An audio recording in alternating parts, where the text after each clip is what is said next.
All right, welcome in and good evening, everybody. My name's Dax. With me tonight again for the second time is Punisher. Punisher, how you doing tonight, sir? Good. How are you doing? Let's pretend we haven't already spoke today. I know I am doing well. Excited to jump right here into this game. We have a Division E East matchup tonight with the Baddest Dudes team that's been around a while and FF and the Pancakes. I know they came back last season, maybe after a 1 or 2 season break here, but two return teams, two veteran teams, looking to square off for our viewing pleasure tonight. Perfect. I'm excited. Yeah, absolutely. So we are waiting for this lobby. Just some tutoring going on. Love to see it. So we're just taking it easy peasy here for the teams, learn how to make some lobbies and all this stuff. But let's take a peek here at the maps and see where we came from and where we are heading. So we do have the Baddest Dudes banning Towers. Towers of Doom and All Track Pass, and FF and the Pancakes went ahead and banned Cursed Hollow and Dragonshire. And Baddest Dudes had the home, or was the home team, won the coin flip. They opted to go for first hero pick, which put map pick over in the hands of FF and the Pancakes, who wanted to take us to Volskaya Foundry. What do you think of Volskaya, Punisher? I don't think we got to see that map last time you and I were together. No, I don't think so. I do enjoy the map. The Triggerlob is always adds a nice dimension rather. To the map on where we're going with it, how we're interacting. Taking walls, turrets, wells, all that fun stuff. So, definitely a good team fight map, which I'm always a fan of. Kind of get a little pseudo ARAM in there. So I'm excited to kind of see how these two teams square off and what they're picking and how they go about their styles here. Absolutely. Taco, thank you for the follow, sir. Appreciate you. Hopefully you're having a good evening. Wasn't sure if you had a match tonight or not. I couldn't remember the chat or not, but hopefully you have a great evening, sir. Like I said, we were just waiting for this lobby. Let's see. But we know where we're going. Guys are in game. All right. Okay, so they're probably just maybe setting up the lobby. Maybe you had to go potty. Not sure what's going on here. But yeah, these teams are ready to go. Some first timers here. The main captains are stepping away. There we go. Oh, he's not in the lobby. Almost there. Almost made it, Fred. But it's all good. Like it's just there's no instruction manual how to do this stuff. Like same thing with casting, right? I know like you got into some of the casting stuff and certain buttons work, some don't work. The best. Aura, I'm not following, dear. It's okay. Thank you for the follow, Aura. Appreciate you. Hopefully you're doing well. There we go. Lobby link is up. Thank you for existing, Taco. Good friend. Hopefully, good to see you again. Fantastic May player. My team is terrible against your avalanches. As we see it. So Punisher's already in here. I can be made. Oh, okay. That has an experience. He's on now. Should just be a minute. Okay, no worries. The old power outage. Right, I'll say it's been a victim of that. Yeah, right. Like we've all been there, especially with the at least the winter storms now up here in the northeast. We have it's been raining. It's been raining nonstop for 2 days. So no really? worries. Yeah, it's been warm. So we had the end of last week. It was like mid 50s. It was real nice. Mm-hmm. And then it's been hovering around 40. But the past 2 days it's just been raining, which. Counting, the amount of snow we've gotten since I think the week of Christmas. Like every time it snows, it's been like a foot each time. Like I can't, like I said, I'm sure the friendly neighbors to the north, and other Green Bay and Buffalo. This is a regular for them, but we're usually good for like one blizzard every so often. But yeah, that's just like one after another this year. I guess we're paying for it. Yeah. Yep, no, definitely. As someone who gets a nice sunny weather, I understand that for sure here. So yeah, if anyone ever in the chat doesn't know, Punisher is Australian. You get to see. You did have the window last time. It is sunny. It looks beautiful out there. You left for like 10 minutes from the beach. Oh yeah, it's rough times. It's getting a little colder now. We first official or second day of spring now for us is today. So. The sun, Punisher hanging out on the beach, sipping a little Mai Tai. Those days are over. We're kind of hunkering down for the winter months now. So. Right, absolutely. Just two days into it, you're done. You're just putting all that good stuff away. Over it. Yep. But well, that's I don't know. Like I'm not a beach person, so I can live without it. I hate sand. Gets everywhere. Like I can live again. Like I don't know. Just picturing little Dax going full Anakin there on the Sand People. At this point. Listen, they are a fantastic race though in Star Wars. I do enjoy them and their shrieks of excitement or anger. Not sure which one's which, but Oh, that's perfect. That is perfect.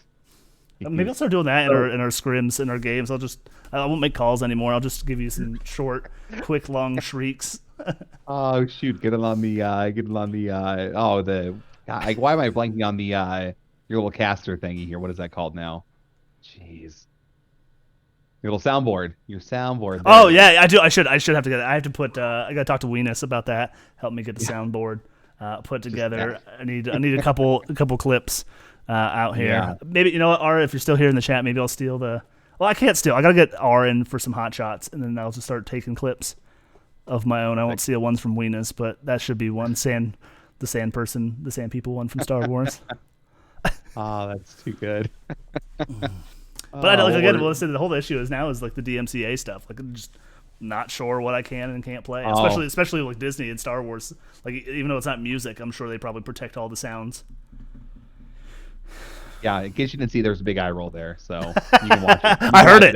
I heard it. Yeah, I'll check it out later. But I thought I heard the dice rolling in the background. Oh, man. All right. Rough. So it looks like we got them back. Casters are ready as we get in here. But yeah, I am looking forward to this. As we go ahead and get in the draft, I'm going to just go ahead and switch to captains. Oh, they're going to switch captains here. But I'm going to play this. Actually, no, you know what? I'll wait till we get through the draft, and then I'll play the bumper while we load in.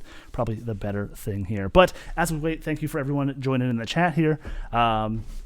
As we get ready to start this draft, here we go. My absolute favorite part of this game, the everlasting duel here, the chess match, the big brain. Since I'm old and slow and can't push the buttons like the best of them, I always try and think I can outthink my opponents here. Oh, you get an E for effort there, Dex. Absolutely. All right, so we're going to get into here. Let's see if these teams did their scouting here. Coming out, first band coming out to the Baddest dudes here on the left-hand side. Now, if memory serves me correctly, I'm trying to look at this team and see if any of those names give me any sort of PTSD. Had the pleasure of playing both of these teams last season. I know Courtney off the top of my head. I know she plays a good Kira. So we might be able to see that Kira coming out. They do play Maev on the side of FF and the Pancakes as well. But I think they've run triple bruiser comp. But I think that's No Towers of Doom. And I know Demon Grand plays one Wicked Gazlo. So there goes the Maev ban. Don't hate it. See a lot of main tank Maev coming out here. Can really engage and be real disruptive in that backline. Yeah, absolutely. Good ban from them if they were looking at running that. Obviously, without any scouting from this co-caster here, I'm not quite sure how that goes, but I'll take your word for it, Dax. That they played some Maev on their side. Yep, absolutely. So, like I said, it just comes time with just knowing players and what they'd like to play. That's the best thing about the NGS is the community. But out comes that Sonya ban. Love to see it. I'm a big Sonya player. Love that hero. But just really good at everything, really. Can grab camp, she can get soak, she can do siege damage, she can, remove a hero from the game like 100 to 0 in about 2 seconds flat. Oh, victimized by that a lot, actually. So I'm really happy about that ban out. All right, so no double soaking's going to come out here. We do see that Zul ban. Malthael's still on the board, unless if they go ahead and ban it here. We might see that Gazelle ban. This is a decent Gazelle map, can rotate up to the objectives and place the turrets and get set up and just be a real nuisance here. Absolutely. Kind of right now a heavy bruiser ban. It looks like kind of coming out here at the moment. So kind of curious to see how that fares into kind of everyone's hero pool at this point in time. Mad Kaiser, thank you for the follow. Appreciate you being here. Looking forward to this game. And boom, there it goes. There is that Gazlo ban. Must have been doing their homework, but Demon Grand plays. I think he plays a really good Kael'thas as well, if I remember correctly. So, but we will do see Mad Kaiser going to go ahead and grab that Brightwing. Oh, gosh, my bae. Definitely Brightwing really good on this map. Got a good global, really good quick heals. Good, cheap, easy, and dirty quick healing. Every 4 seconds, get a nice AoE. So, good pickup on their part. All right, absolutely. And the Stone Bulwark herself, Johanna, is going to be the first pick here. Doesn't really give away too much. Good on every single map. Good into every single comp. Johanna, she kind of dropped down a little bit after that nerf to the trait. The cooldown was upped a little bit, but then out comes the Tacitor. So great wave clear here, but a little bit for the immobile in the backline. But Johanna should be able to provide a good front line for that Tacitor. So a good grouping as well. Tacitor is going Q build here. Should be able to line them up pretty nice and easy for him to get stacked real quick. All right, so we get to see the Tychus pick up here, so not bad. We'll be able to shred the Johanna here pretty well, and then they're going to go ahead and lock into both of their damage dealers. So in comes Jaina. I like that wombo combo there, so maybe looking for maybe a Taunt variant or maybe a Diablo, even an ATC. Looking for a pick comp here. Jaina with the quick, fast damage, and Tychus just, being able to remove any beefy target that stands in his way. Absolutely. And so what are we looking at bans here, Dax? What are you kind of predicting? So, yeah, they still need a tank and an offlaner here. So, maybe they get rid of the Diablo to save the Tassadar or even the variant here if they do play it. But they do end up getting rid of the Rel. Again, Tassadar has to stand still to do all of his abilities, or most of all of his damage abilities. So I don't think that we're seeing two, at least Leap Sonya and the Rel, two targets that can kind of just jump on that back line. So another damage dealer, maybe see a healer ban. We could see an Ana ban here. Lucio ban probably wouldn't be bad as well, or maybe just another offlaner. But there we go. There goes that Deckard. No stay a while and listens. No Lornados on this point here. So yeah, let's see what we're gonna pick here. Yeah, absolutely. Honestly, I'm a little worried about the, perhaps the variant coming out. Both Johanna and Tacitor have the shield abilities there. So variant, if they pull it out, can definitely just ruin their day real quick with his level 13 talent he specs into that. Okay, so there we go. We do see the Anduin pick up, so I will bet my child that we will see a falling sword light bomb combo there, and Cassia. So Johanna's going to be able to pump out the extra damage with that Cassia, providing extra blinds for her to get that damage done. And Morris, QJ Morris is going to go ahead and pick up that Mei. Real just disrupting tank. Kind of can zone with her base kit and can dive and stays pretty sticky with chase down here. And then we do see the Leoric going to get picked up here, so we'll get to see a good Entomb Jaina Tychus combo there into that bathtub. And Courtney's going to Courtney's going to pick up the last pick here. Still need an offlaner. Could trade into Leoric.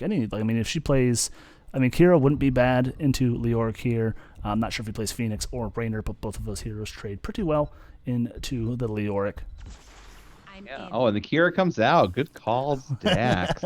See, I told you, I'm old, but my brain still works. Well, hit or miss. We'll argue offline. It's fine. Right, that's true. All right, so take a look here at these comps. Which one do you like more? I had to say I kind of like the draft over by the Baddest dudes here a little bit. I think they have a lot more kind of cohesion there a little bit coming off on this. But, with the double blinds coming out, Cassie should have a pretty good field day kind of poking around with Mei there. So I think it should be a good one, but I'm going to give it to the Baddest dudes there right away. All right, there you hear it, everyone. Punisher is going to go ahead and pick the Baddest dudes, but I think the blinds will be able to disrupt Tychus long enough that he may not be able to do all the damage in the world to that Johanna. So, and Kira, not the squishiest health bowl, so I think we will be okay. I'm going to hit this bumper here quick, and then we'll get into the match.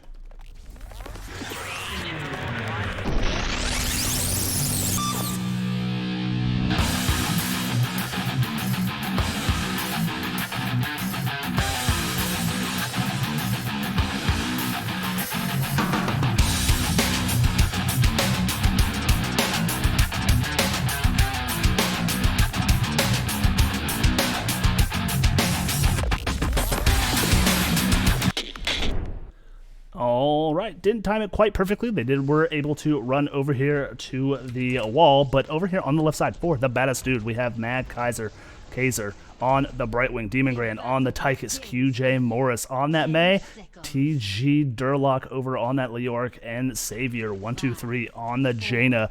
Punisher, who do we have on the right-hand side? Yeah, right. So we have Courtney on Kira. We have Jaeger on the Johanna. We have Stompy on Cassia, Mr. G on Tacitor, and finally we have XY on Anduin. All right, so no sprays or B steps or nothing coming out from these teams. They are straight on in here, meaning business. So taking a look at these team comps, Cassie and Taster has a decent amount of wave clear. Jaina will be basically the sole wave clear here for the team coming out here. So we do see that quick work of that camp. I'm sorry, of that wave there to that point there, and go ahead and get the rotational advantage already here in the early game. Absolutely nice and quick clears there. I definitely have their rotations down pretty spot on at the moment. All right, gonna take a peek here at the offlaners, giving up their showtime, their screen time to give the teams some soak. And then they show up for the team fights here. So just some friendly trading going on here. We do see the turret camps are going to go spawn here. We do see FF and the Pancakes going to go ahead and rotate on that immediately. I love that call here. Taking this as quickly as possible. Going to opt for a second turret on the first objective here. And shortly after, not doing too bad, is the Baddest dudes. Going to go ahead and do this. Durlock is going to rotate up here to speed things along to get the team back into soaking positions as Johanna doing her thing. Going around getting the soak for her team. Absolutely. Just the quick clear of Johanna there makes a really nice advantage for our guys on Team FF over here, kind of in back to that rotation back in top lane here. All right, and I'll just take a quick peek here at the level 1 talents going around. We do see the quarterback on the Tychus, good all-around talent there. Going to be able to increase the damage a little bit and the range, so be able to poke from safety, looking at that poke over there on the side of FF and the Pancakes. Jaina with the Globe Quest at 1, sitting at 5 globes already. May with the auto-attack build, Hyper Shift, and Ossian Renewal on Leoric. We're going to see trait build from the Kira as well. 5 stacks onto Thunderstroke for that Cassia. Typical more mage build here. And then to your point, we do see the Q quest. Actually, no, he went auto attack build on the Tassadar there at level 1. So love to see it. And then we do see the Laws of Hope.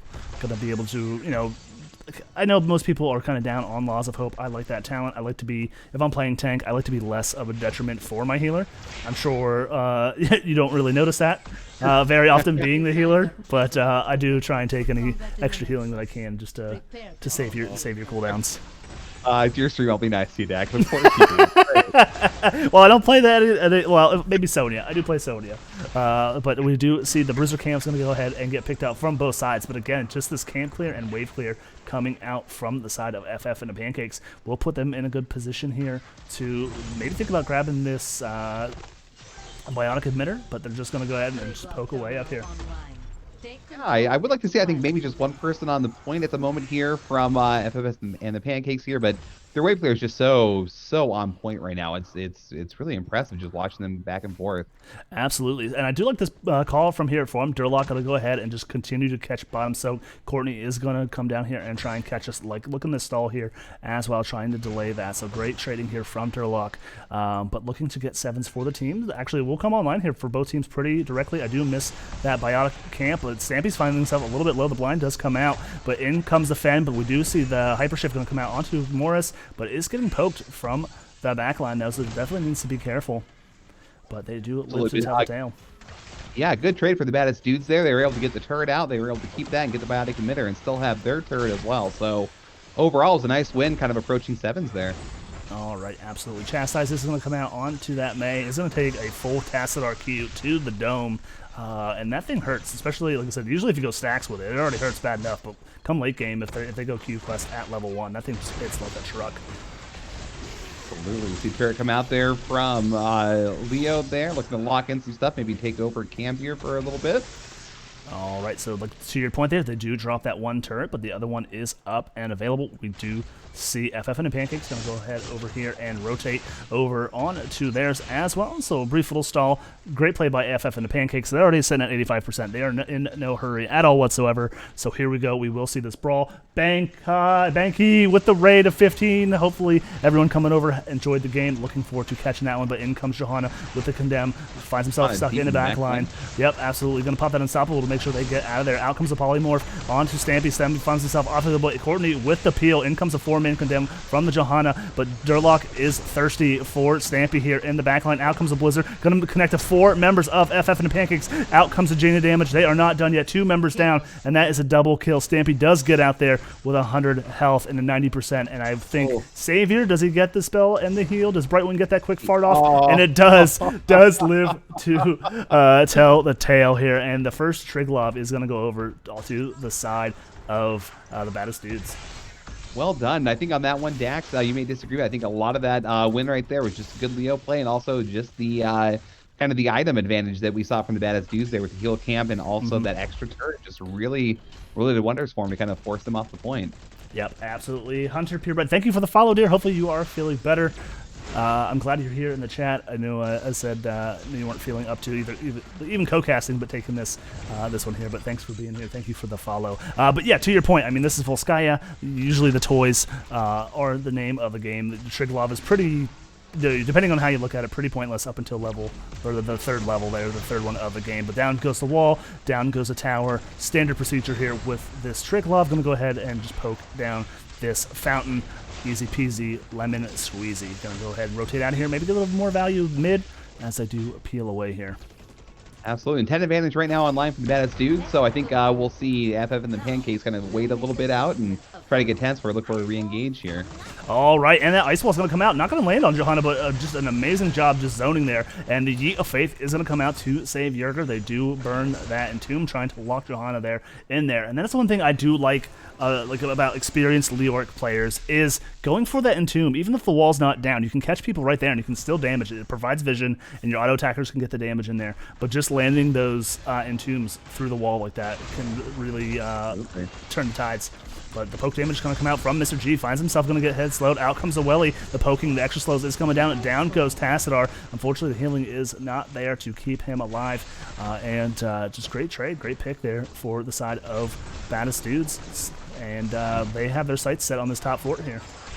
Absolutely. Just an unfortunate, just a small miscalculation by Johanna there, and Jaeger missing the Blessed Shield to kind of stun everyone out there. But good aggressive plays by the Baddest Dudes and just being patient, looking for a good turnaround there. Yep, absolutely. So we do see Courtney going to go ahead and continue to soak, catching up ever so slightly. 1 level lead online now for the Baddest Dudes. They do set their sights here onto this heal camp. Like you said, they won a team fight with the extra camp and toys here, but in comes the 5-man rotation. Leoric is still bottom. Out comes the Odin. In comes the heal. Jaeger is going to step on this. Out comes the Ice Wall. Does get stopped, but they do not continue that channel. Out comes the amazing ultimate from the Anduin, but out comes a 3-man Entomb. Out comes the Ball Lightning. The damage is now online for the side of FF and the Pancakes. The level 10 power spike is here, and we saw it there. Great invade there. Oh, that was amazing. It was really good. Definitely a dirty steal by Tychus there, but I feel like he's a man that lives by no rules and is happy with stealing whatever he gets the sights on. Absolutely. So that is my fault. I actually thought that FF and the Pancakes were able to grab that, but unfortunately I think they went for the kills, and Anduin had to pop the Salvation ult there to keep everybody alive. But love to see that ult. I mean, I called for the Johanna Light Bomb combo there, but the damage coming out there, the pick style comp there. With the Entomb, I like that. I like that call a lot. Yeah, come 20 might be a little bit risky, just with the silence if they expect them to do full Entomb, but also a lot of interrupt on the side of the Baddest Dudes from Tychus Grenade, a Brightwing Poly, or even just a Mei with her abilities to either slide in or stun with her Blizzard or whatever the appropriate name is. It's not a main player there, but yeah, I'm always a fan of the 20 upgrade for it as well, so we'll see how well that pays off for Anduin. All right, absolutely. So we do see Cassie going to go ahead and just clear the rest of that wave there top with the camp pushing. But yeah, these teams just steadily just doing their thing, catching their soak as the second objective starts ticking away here. Both teams at 13s, even talent tiers. Kills in favor of the Baddest Dudes at the moment, 3-0, but things could change here with that light bomb.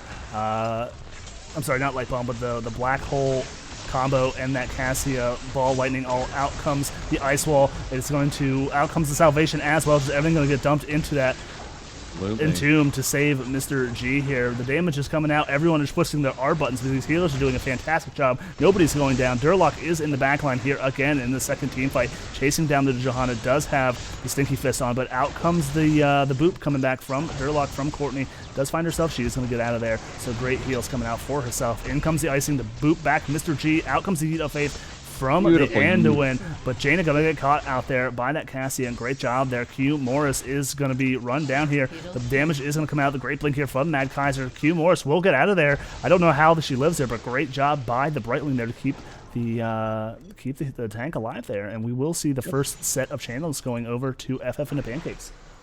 Just amazing. What a great team fight from FF and Pancakes. They're patient in there. Wonderful healing. Always love a fellow healer in Anduin. One of the best in the business for that. But what just good patience. Way to get on the back line there and kind of really make them pay while they were up messing in the front there. I thought that we were going to see our Tassadar go down there, but Stampy is going to get picked off here in the mid lane. Does get chased down, but unfortunately Demon Grand does go ahead and start taking tower shots. Does sneak away with 300 health, so the gank attempt is unsuccessful, and they had to put 3 members of the team down here to try and get that pick. Unfortunately, not able to do it, and we're going to see FF and the Pancakes going to sit steadily at around 75% of this channel. Jaeger does have the blind, is going to be able to just stand around there, is going to have the unstoppable, does get popped there, healing is going to come out there, so nice job here. 16's not quite online, so I'd like to see FF and the Pancakes maybe try and re-engage here. Both teams have turrets up. Maybe offer a little bit of that. FF and the Pancakes does not have an item, and Demon Grant is holding that turret himself, but the Jaeger's looking for a blessed shield here, I think. The way that she is fishing around here, but out comes the Blessed Shield. There it is. Ice Wall is going to come out onto the back line. Out comes the Eat of Faith to save Jaeger, but in comes Morris with that icing, trying to jump in the back line. Out comes that Salvation. Out comes the Black Hole, and just a disgusting combo as 4 members of FF and the Pancakes are just all hiding in that Entomb. That is the bathtub of safety without Salvation. Love to see it. Jaeger finding himself low, cannot step forward, but there's Courtney to hold the front line down. It does get the Polymorph out, but does connect to a Demon Grand with that E. It does not get the kill though. A lot of damage coming out, but not being able to secure any of these kills. The poke is coming out there, and another good team fight. Post level 10 out here for FF and the Pancakes. Absolutely. Man, I gotta ask, the clean bathtub. Where do you think of these things? I don't know. I mean, it was a safety bathtub. I mean, like think of like Tornado Alley. You hide in your bathtub, right? So you know, everyone in it. But definitely want to hand you one if there's tornado in my neck of the woods. Yeah, right. Absolutely. Pancakes, says Ronan in the chat. Hello, Ronan. Hopefully you are well. Thanks for being here. So let's see what FF and Pancakes wants to do with their Triglav. They do opt to just kind of shove it down here top. Maybe trade now here a little bit, but you know, Baddest dudes didn't get much in the way of structures just outside of that wall here. So they now put themselves in a good situation here. But they do have the tank and the healer in the Triglav, so they need to be careful here. Courtney can kind of engage and disengage for the team, but you got to really be careful if you put your main tank and your healer in this Triglav, because you're really susceptible to a backline dive. Absolutely, and just wonderful soaking there by Durlock as well, realizing that they're probably going to lose top, but just staying back there and kind of keeping them ahead on experience here. All right, out comes the Black Hole. The poke damage is coming out, but Mr. G does get caught here into this ice wall. Pinks are coming out for Mr. G. We do see Johanna going to jump out of that Triglav and just park that thing, boy. You're going to have to pop that all here pretty shortly. The Polymorph does come out. Tried to cancel that. The 3 members are down. Out comes Salvation here. I think after that healing comes out, Stampy gets low. Jaeger's getting low. The Yeet comes out to keep him alive. Jaeger does have that tap available as well. Going to go ahead and pop Laws of Hope as well. And a lot of buttons push, and we only see Durlock going down there. What a trade there. Yeah, absolutely. And again, we see the Leo value coming in there just by playing a little suck game himself and kind of reducing that cooldown there. Absolutely. So, you know, we did see Baddest Dude's going to go ahead and start this game pretty hard. You know, it looked like they were having a good level lead. They had some good momentum going on, but come level 10, when FF and the Pancakes got their ultimates online, really started to see, you know, the Black Hole, the Black Hole combo with that Ball Lightning. If they can time that up together, is absolutely disgusting. And with the finisher from that Kira ultimate is really gross as well. But the secret sauce for me is Unrelenting Strikes with Black Hole, because that is an automatic, just Kira sits with that Black Hole and you just channel that thing down the entire line, and it ends with a secondary stun. Oh, absolutely. But that's the secret sauce. Anyone in the chat want to take that draft for yourself? Unless if you play us, then don't draft that, please. It's disgusting. But here we go. We do see Q Morris does get scouted by Stampy there with that quick Q in the bush there.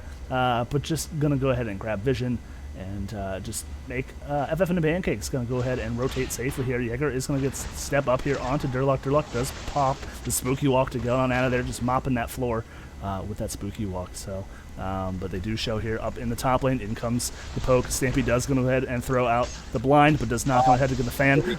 But Courtney does connect into that double stun here. Out comes the Conden. Out comes the Z, but is not in time. Out comes the ball lightning, getting all the damage. Q Morris, it does end up going to go down. And that is a kill onto the Tychus there. Great engage here by FF and the Pancakes. Absolutely, and definitely set up at the hero there. Just what seemed to be like the ultimate length on her D there on the trait, kind of reach out the grappling hook, and then just end the game from there. All right, we do have a pause here coming out from Stampy. I know we had a little bit of some power outage here. Let's jump back to us while we wait here. Someone dropped for us. Okay, no worries. Another person lost power. No worries. Actually, I don't think I can talk as an observer. Oh, man. I don't know if they see that or not in observers. I think if you're a ref, they can see the chat. I don't think they see the observer chat, so it just might be you. But yeah, windstorms. I know, like I said, I live in Pennsylvania here, so I know we had wind advisories all day long. But yeah, let's taking a look here. So how does okay? So now it's taking a look here at this and at us while we wait for somebody to jump back in online here. So we're tied at 18s here. We do have the top 4 down. That is all that the Baddest dudes is down. It's just the top 4. We are heading to 3rd objective, which in my opinion is the worst one to fight on. I hate those conveyor belts, the double conveyor belts there. You know, what do you think? Baddest dudes, because like I said, the momentum feels like it's in favor of F and the Pancakes here coming into the later game. But I think come level 20, right? So I think the story of this match so far was the early game up until level 10, and then from 10 to 20. And I think once they get the Silence and Tomb online here, I think we'll see the game shift if it gets that far. But what does the Baddest dudes have to do to stay in the game that long? I think, honestly, if we're looking at it, I don't think they're really out of the game so far, right? Like they're both sitting 18, maybe a smidgen, just because I'm not very good at the observer replay, so I can't quite see where we're at with experience on where people are at. But should be able to just hit tab on your end of things. Oh gosh, you would assume Dax. It's not working. Oh really? It doesn't work. Tab doesn't work. Okay, I'm sorry. Yeah. Weird here, but no, it's all good. So yeah, I think you nailed on the head. I think 20 is going to be kind of key for them. I think that right now there's just so much damage coming out from FF and Pancakes that, poor little Fruit Fly, she can't really do all the healing she needs to do to save everyone. You get one big heal with your ZN, and you hope that's enough to turn the tide there. So, but I think you're right. I think we over 20 let Leo get online. If we take the Silence with the Entomb there, I think that's going to be a different story. But again, you're looking at who do you lock in? Well, your first choice, you have to get Anduin in there. Otherwise, it's just it's for naught at that point. So I think we'll see that setup there. But if your Baddest dudes keep playing your game, you're soaking out of your mind right now. You guys are right there. So I think 20 is going to be kind of the tell point on where we can get with a just one big team fight and see how it goes. Yeah, I think to your point there, because like Durlock's been hitting some massive Entombs, like 3-4 man Entombs. Come level 20, everybody in that Entomb is not going to be able to push their buttons. And I think that's going to be the turning point here. So, like I said, I think Durlock's going to be the one to keep an eye on here. But to your point here, I mean, Durlock on Leoric has 16 points, like 16,000 soak compared to Kira's 11,000.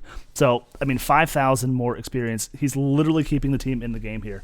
Because after that, the rest of the team, I mean, it's looking at 18, 27. I mean, the rest of the team for FF and the Pancakes is 27 directly after Courtney's 11. So literally half of the team's soak is on the Leoric there. So doing a great job, and that's what he needs to do. Like to your point, is he just needs to keep double soaking and get 20s here. And usually right around times that is control point C is when 20s do come online.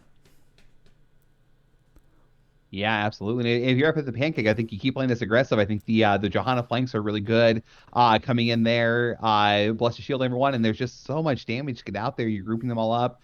Tassadar has been really good about hitting black holes, especially when May comes sliding in. It's been really good effort on their side on just really countering that May and kind of putting her in her place a little bit.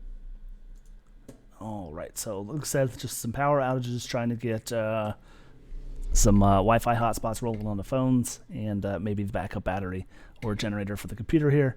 Hopefully, fingers crossed. Now we would be able to probably just start the timer here, and opt for to finish the game with an AI if they want to get a sub here. But I'll just reach out to the teams here, just make sure that they do know that is an option for them.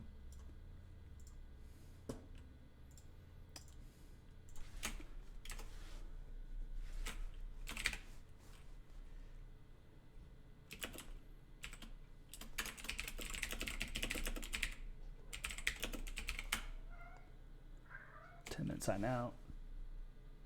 I'll just whisper demon. These chats are just wonderful. Watching this go back.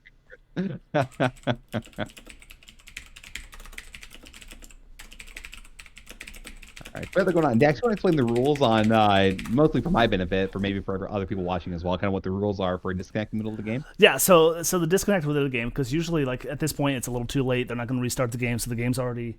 okay, so, yeah, they do know. I'll just whisper the other team. So, unfortunately, with a power outage, and especially this time of the year, so it is a little tough. So, if they can't get somebody in, they can't get a sub in this particular game. So, they can opt to forfeit the match from here on out, or they can continue to play the game with the AI, and then just hopefully get the sub in for game number 2. All right, and so sorry, I missed that last part there. So if they're not able to reconnect for the end of the game, they have to use the sub the rest of the yes, the rest of the series then. Yeah, so if they can't reconnect, so obviously the player that did disconnect is allowed to come back in, but but unfortunately, sometimes it does happen and it lasts longer than we would like it to for sure. But if they can't field 5 players, then unfortunately they do have to forfeit games 2 and 3, depending on how this one opted out. Because unfortunately that's the name of the game, is that you have to field 5 players. So hopefully they do have a sub, but I'm just going to go ahead and whisper the captain as well. Perfect.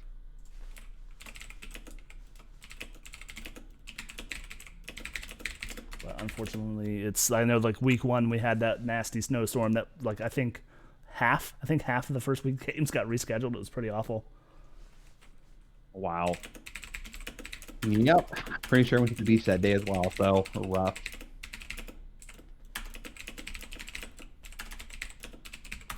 All right, so it looks like just making sure I can get. It's the problem with observers. You can't type to the teams while you're here. You just got to jump over to. Okay, logging back in now. We should be good. Awesome. Perfect. Fantastic. Under 6 minutes left on the timer, but. All right. Well, Dax, if you're, we're waiting for them to come back. If you're the Pancakes here, I'll just shorten the name up. Yeah. What do you think they do to kind of keep progressing and kind of keep the pressure on? So let's see. So they are hovering around here. I'm going to take a look here at the map. We can just jump back over into the in-game. Well, actually, no, I don't have this muted. But anyway, some hiccups here. So they are going to keep pressuring up top here. That's where they seem to be heading. That's where the keep pressure is. But yeah, they need to keep their foot on the gas.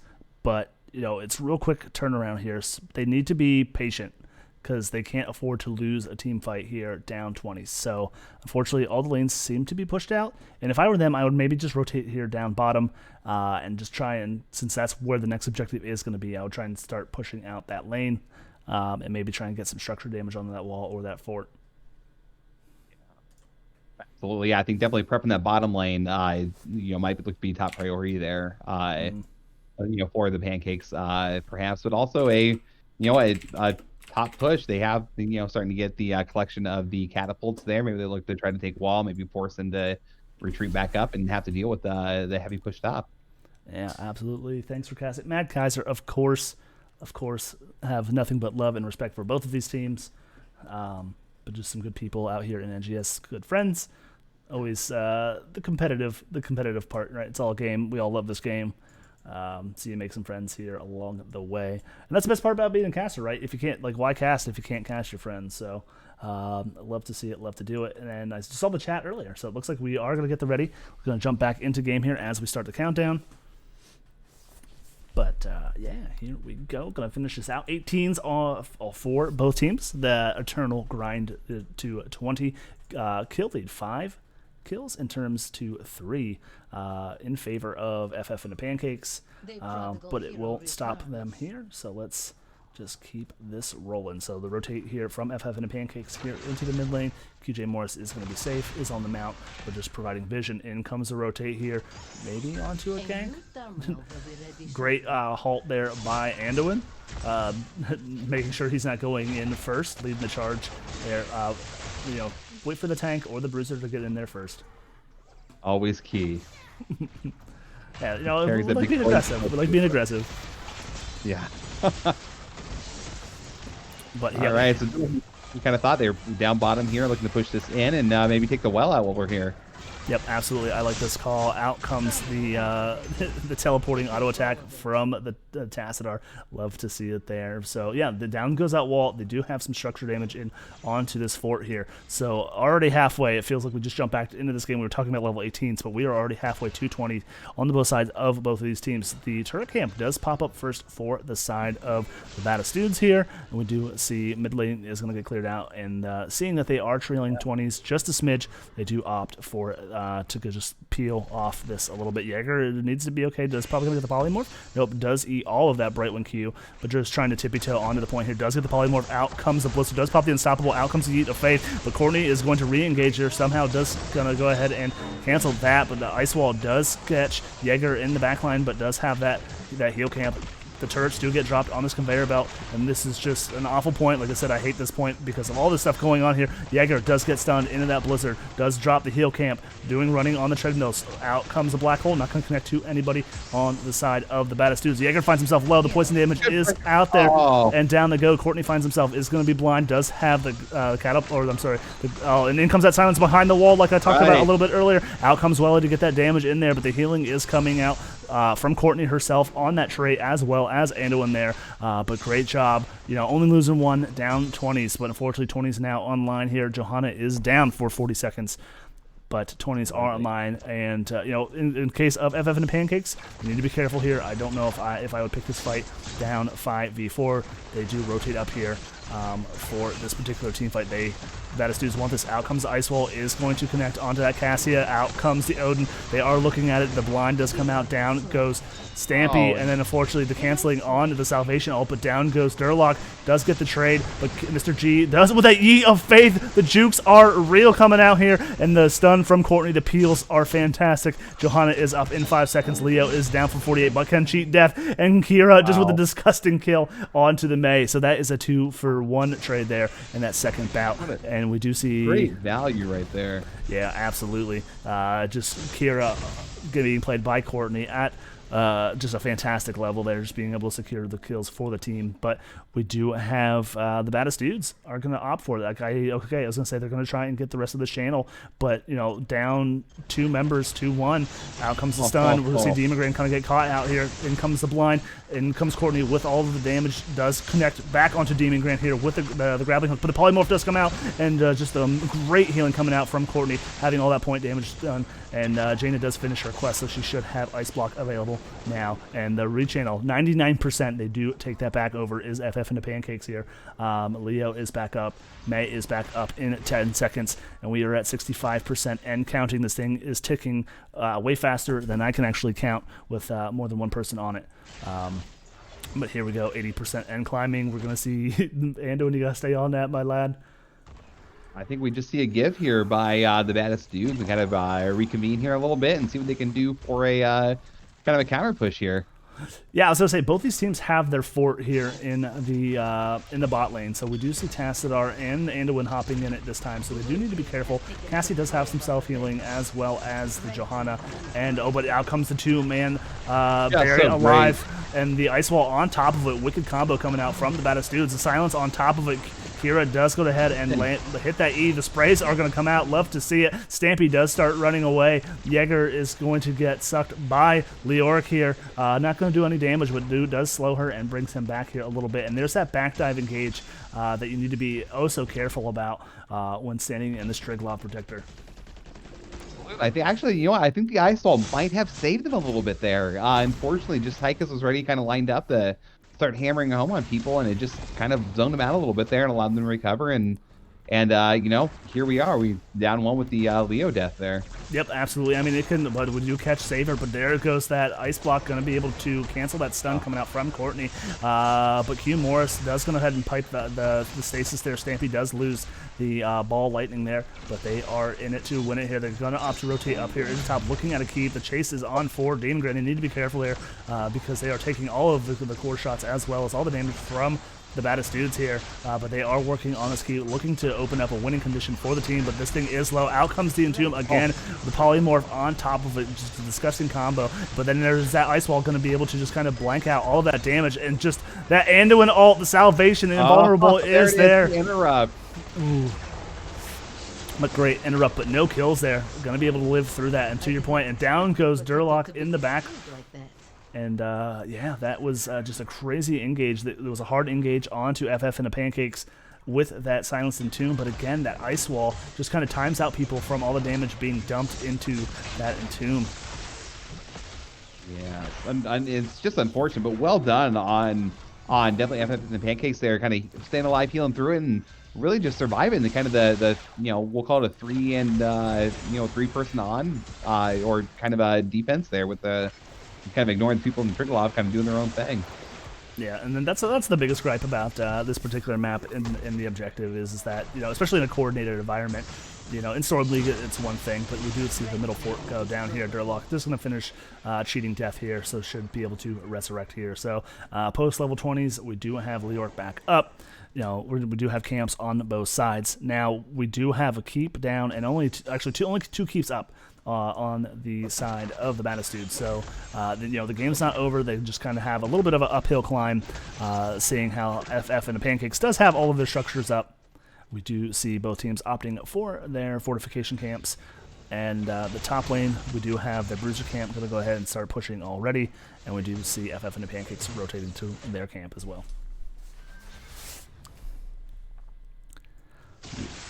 Yeah, I gotta say it's looking really good here. Like I said, you know, map pressure definitely on the side of Pancakes here at the moment. Definitely a lot of red out there at the moment, but again, one Triggerloff is all it really takes. One good team fight, and there's about, you know, 60-some seconds at this point of just silence. So all right, so it looks like, yeah, so FF and the Pancakes looks like they were trying to backdoor there. The entire team is invisible thanks to that Brightwing. They are rotating onto this entire enemy team. They do rip the shield. It does miss. Out comes the Silence Entomb. Two members are going to get caught into that. Out comes the Odin, but out comes that the black hole. Going to be able to disengage anybody. That's Salvation, but down goes Zixi. Does go ahead and drop the heal camp. The teams are struggling to try and get it. Demon Crane can't grab it. He does have the turret. Mad Kaiser does ping it. He was looking for the heals or the camp, but he could not drop it in time. But as a 1-for-1 trade, 2 damage dealers down on the side of both teams. Courtney does connect that E onto 2 members there.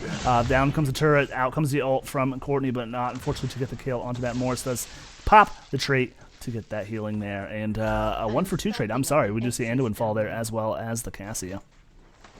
Absolutely, and definitely that's what you want to do there. We noticed the Icefall didn't come out there. It'll secure a couple kills there real quick, and you know, unfortunately, Anduin's caught out, and it kind of harms any sort of future healing he got there afterwards.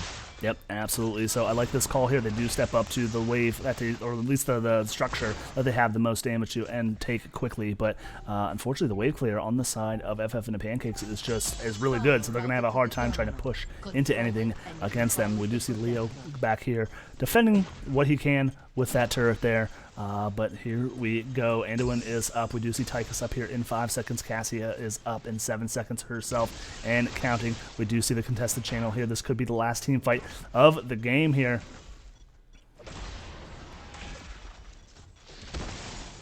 All right, just a lot of early poking going on. We do see the icing going to come out and the blizzard try to boop Mr. G back into it. Out comes the polymorph and the silence into him, but the yeet of faith. These yeets are fantastic coming out from the Ando and looking to step up here probably with salvation. Out comes the black hole too, disengaged Demon Grand here. The team does step up. Blizzard does come out to zone off, and a little bit of a victory retreat here from the side of Baddest Dudes back to the safety of the objective.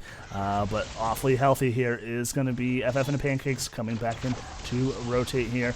Again, a lot of free poke. We do see Durlock going to come in here with the Spooky Walk, looking to lower damage. She did take the lower damage build, but does get chased off there. Out comes the Ice Block from the Mei. The damage does come out. She does icing her way out of it, but does get reconnected with the Condemn there. The poke coming out from Mr. G. Q Morris finds himself awfully low. Doesn't have Ice Block, but down goes Mei, and there goes another pause.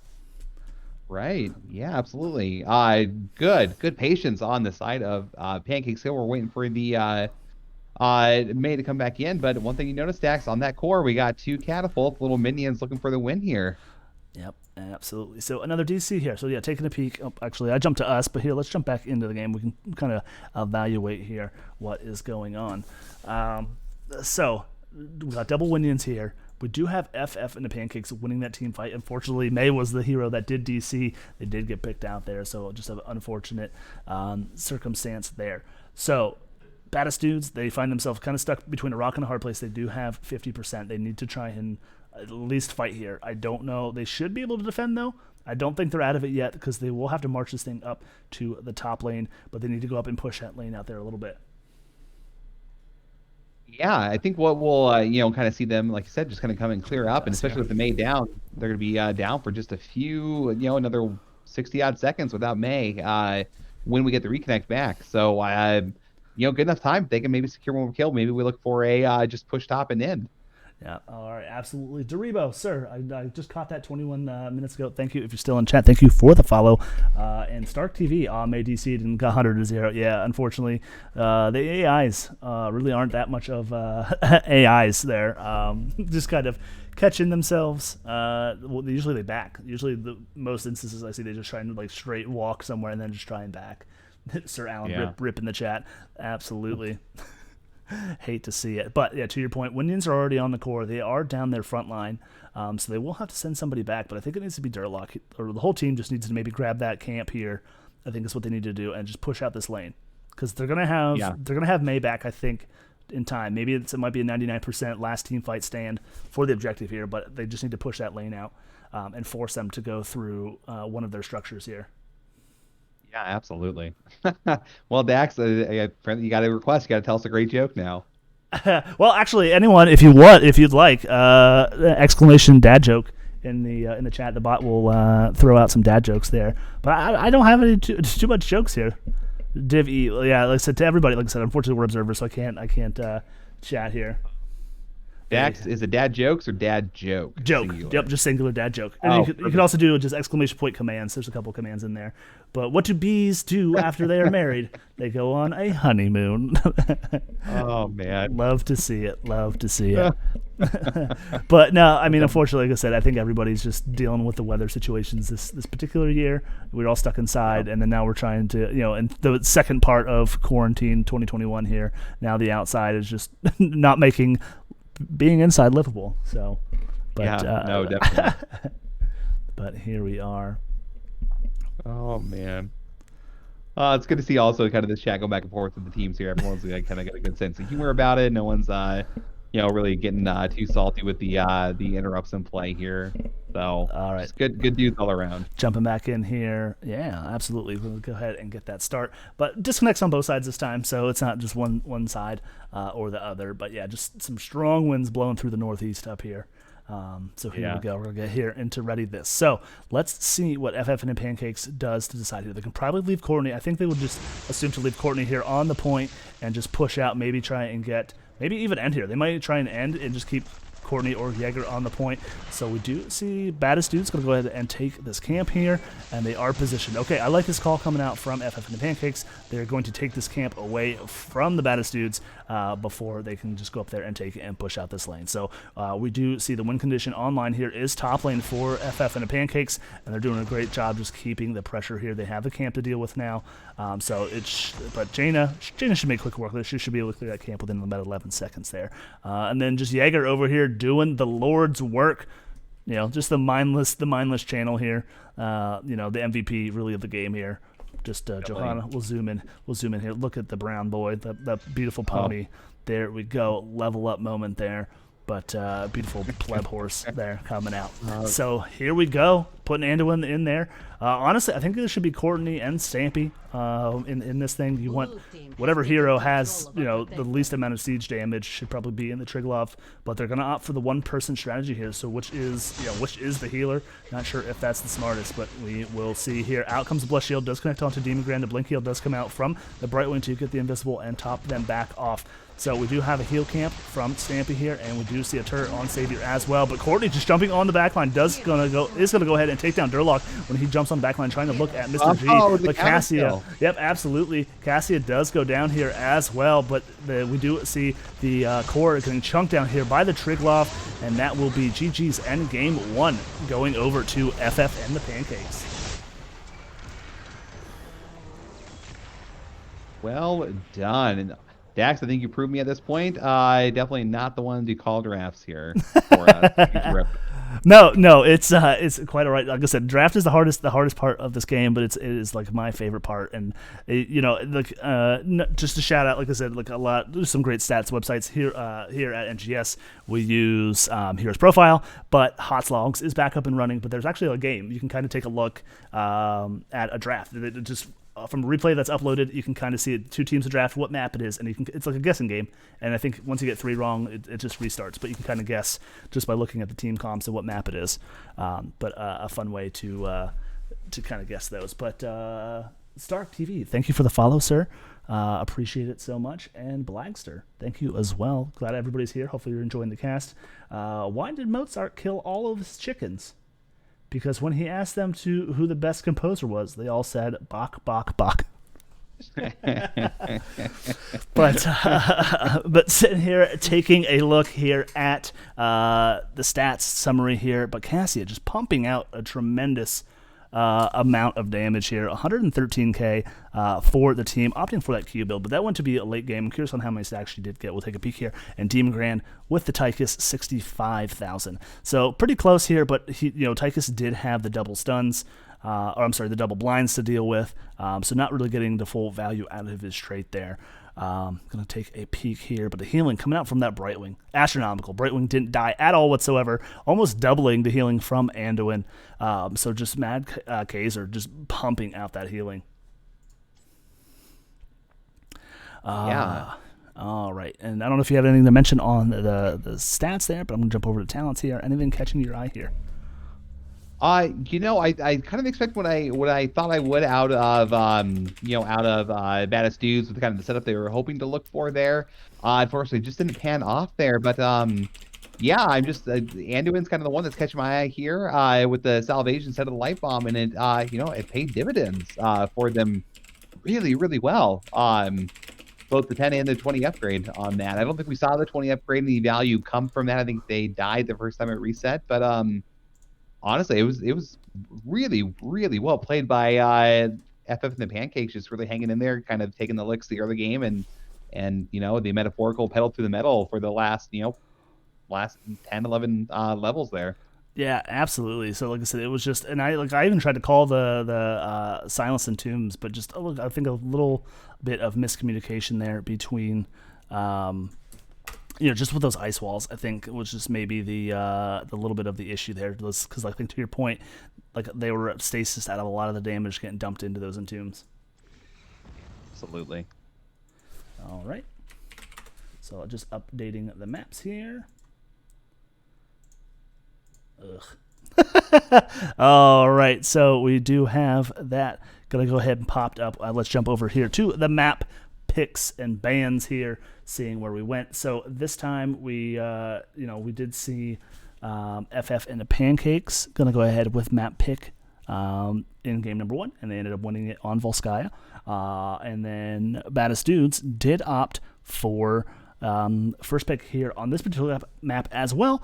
And the bane of my existence, my least favorite map in the map pool here, does get picked up by FF and the Pancakes, and that is Brax's Holdout. Perfect. Your favorite 2-lane map in the world, Dak. You know what's funny is I absolutely hate this map. I was an off-lane player, which most off laners love this particular map. Here, let me jump back to us while we get into this. Just filling out this lobby here. Mongoose.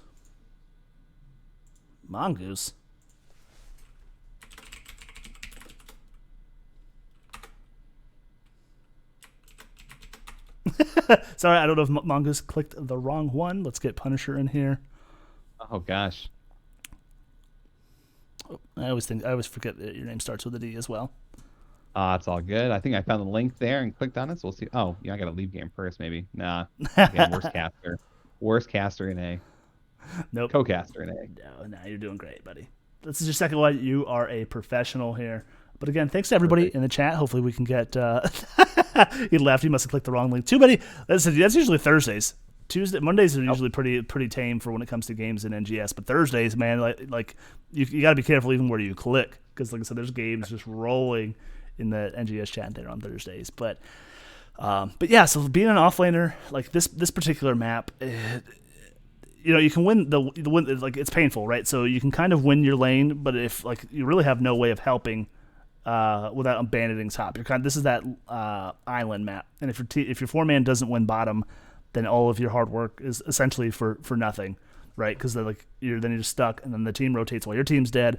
But I feel like there's a lot of times where there's like nothing you can do when you're on that island. But not necessarily my favorite here. So it looks like we did get in a sub here. So maybe a little less disconnects here on the one side here, but all good. I will let them know that we are ready.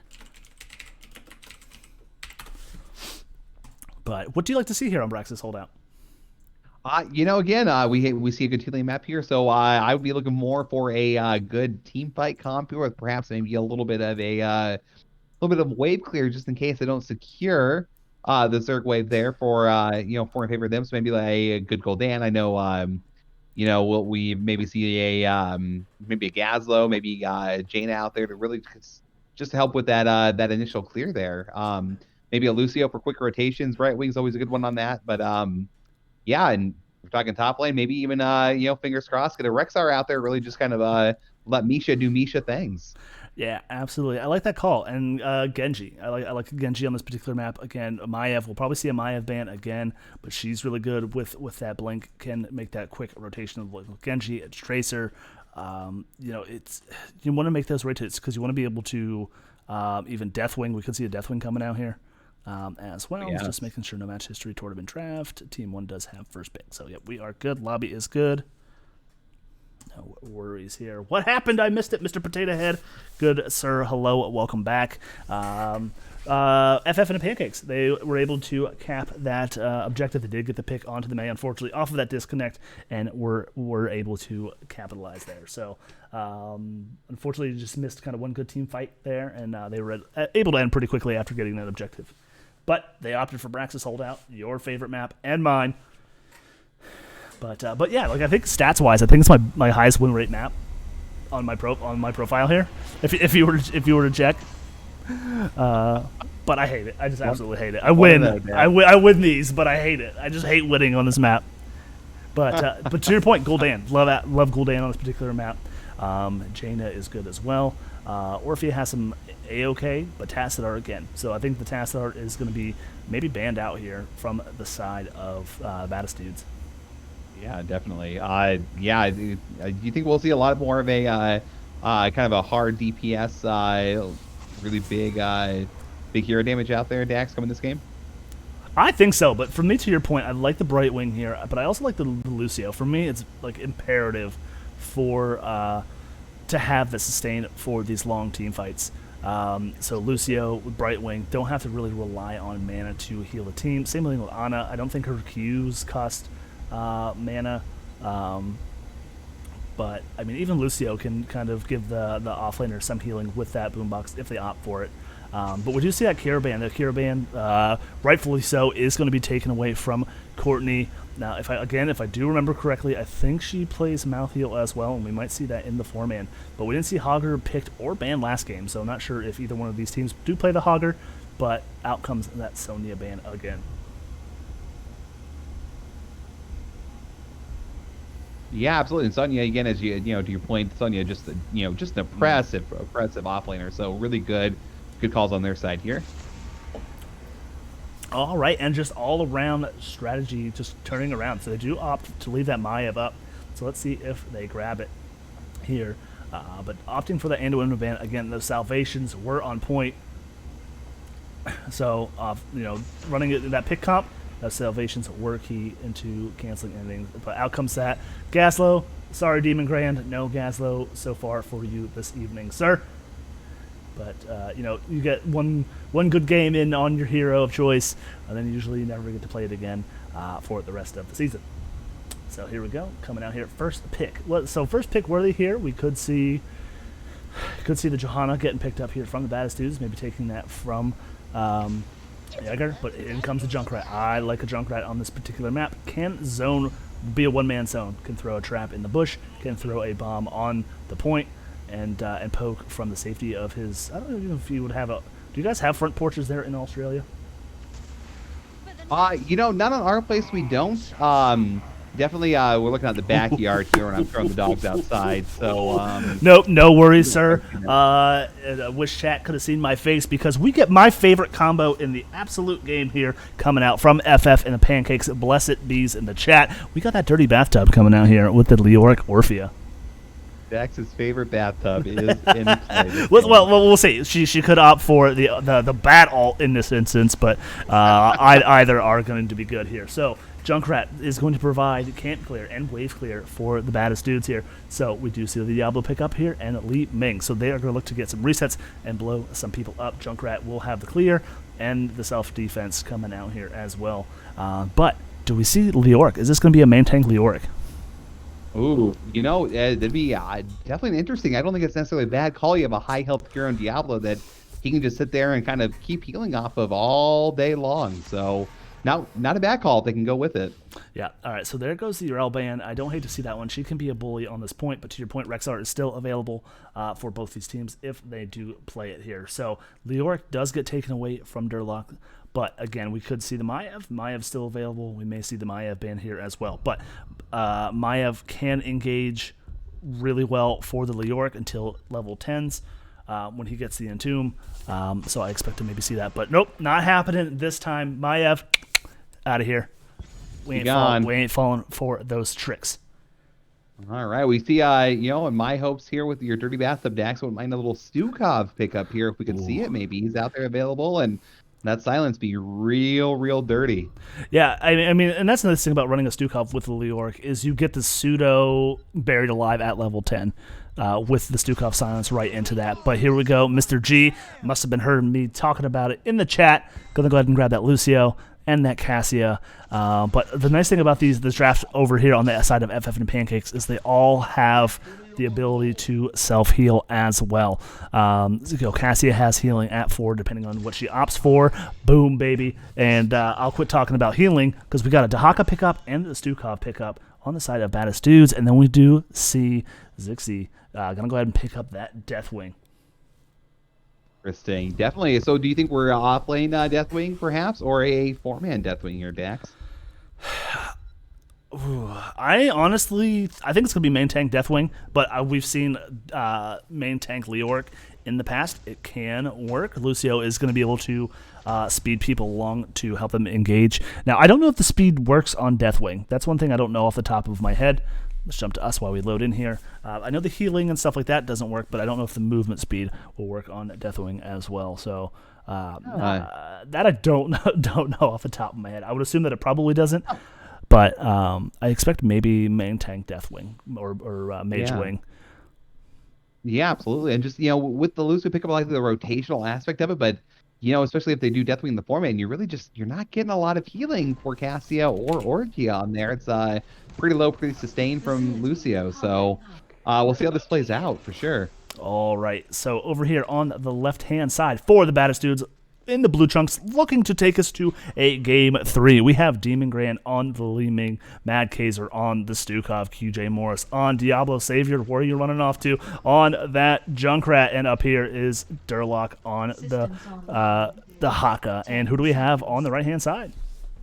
Right. We have Mr. Sui on Leo. Was it? I said that right. Courtney on the Orphea. Mr. G on Lucio. Stampy back on that Cassie. And then XYXGY. Because I'm not going to try to say that, Dax, on the Mighty Deathwing.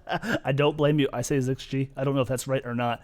But here we go. So I do like the damage coming out. Like, they don't have % base damage coming out from the baddest dudes, but they have a lot of burst damage to deal with that Deathwing. He does have to channel a ton of abilities, and does have to channel his escape with his fly. So, but just take a look at level 1 talented, and we do have the low blow. As I say, low blow will get some work done versus this Deathwing as well. So we do see Leo up in the top lane here, and there we go. We do see main tank Deathwing here in the bottom. Absolutely, and Deathwing should be able to make pretty quick work of the minion waves there. So nice clear on their side. But again, not a lot of objective happening bottom. It's kind of a long rotation to go up top here. D Jaeger in the chat. Hello, friend. Longest game you've ever played. 45 minutes. Yeah, well done. Congrats to you and your team on the win there. Get the breather here. And you can kind of sit from the sidelines here and kind of catch your breath here. All right, so both these teams just going to go ahead and start clearing these lanes. And then I think what's really undervalued on this particular map is the camps. The camps can get a lot done, especially when you're worried about fighting on the point here. So we do see both of these teams making quick work for these points. But we do have the Bruisers on the right-hand side for FF and the Pancakes, and just the small CG boys over here on the left-hand side for FF and, I'm sorry, for the Baddest Dudes. Yeah. And it looks like Baddest Dudes are going to take point here first and start that timer or the count up to actually start happening here. All right, and out comes the Diablo combo out onto Stampy. It is not going to be able to get the stun or any follow-up damage there. But definitely just does a great job on zoning, and he cannot be removed from this point unless if you kill him or he walks off of it. So just definitely a really good pickup on this particular map, as we do see Courtney going to go ahead and start clearing this wave. The Q Morris is doing his thing against the Deathwing. The stun does come out. It is going to connect to Savior, but is going to be okay. But up here in the top lane, we do see Mr. SIW awfully low, but does go ahead and get that pick onto the Dahaka, and the channel for FF and the Pancakes does get taken back over, but 46 to 26% here, and channeling for the red team. Absolutely, that's just Tower Leo, right? You think you're in there, and all of a sudden that's sustain. It's getting awfully low. The poke damage does come out, and that is a double kill in favor of FF and the Pancakes. Absolutely. You see him diving back there a little bit, but Lucio able to speed boost that Cassia right out of there and kind of get back right in the lane. Yep, absolutely. That is somebody you don't want with movement speed, is that Cassia, because she can stay stuck and do just a ton of damage. So, fortunately for FF and the Pancakes, their wave is down here in the bot lane, 100% to 50%. Leork is going to be up in the top lane, going to be able to clear that pretty well, but they may have to send him up for some help there. But you know what? They just want to push real hard in this particular lane. But in comes the Zerg wave. Looking at this fort, damage is going to come out. Zoning, the lava wave is going to come out from the Deathwing here, and the poke damage is out. I think we will see fort up here, or I'm sorry, down here in the bot lane. We do see the Q coming out from Deathwing to help secure that kill. Taking a peek up here in the off lane, we do see Leo getting a little low. Does have the tap available. Does get the fist, the stinky healing fist onto Durlock there. Durlock going to get awfully low. Does pop the stasis to avoid any longer healing, prolonged healing onto that Leork there, but doing just fine. And we are making way down here in the bot lane onto this keep wall. We do see Deathwing going to fly up in the air, maybe potentially dropping down here in about 5 seconds on the top lane to maybe get a pick onto that Dahaka. Yeah, I got a little bit of healthy Guardians down there kind of chunking away for the Zerg wave, but Overall, good push, right? That's a keep down, or rather a fort down off the first wave. Yeah, absolutely. This is one of the most snowbally maps I think you ever played on. I mean, I've casted a game of Braxis that ended in 8 minutes. Ooh. It was pretty rough, but would you see the team's going to go ahead and rotate onto both of their camps respectively? Sevens online for FF and the Pancakes here. Going to go ahead and take a look at talents here. So we do see Q build coming out from the Orphea there. Probably get a little percent base damage, extra percent base damage coming out level 16 onto that Diablo there. I prefer trait build myself, but just Orphea just puts out a ton of damage, either which build that you do opt for. But we do see the Thunderstroke going to get picked up again by Cassia. Going to head looking at 16 stacks there as well. We do have an Orb Ming build, as well as a Q build coming out from the Junkrat. Normally you see the trap build coming out, but you know what? To get the extra damage coming out there, I'd like to see that as well. Just looking to maybe get some picks. Yeah, definitely. And we see again up top here, we're just continuing that with that push from bottom. Just a really hard 4-man up here, pushing nicely into the Baddest dude's walls and taking down the wall, and the turrets are pretty low there.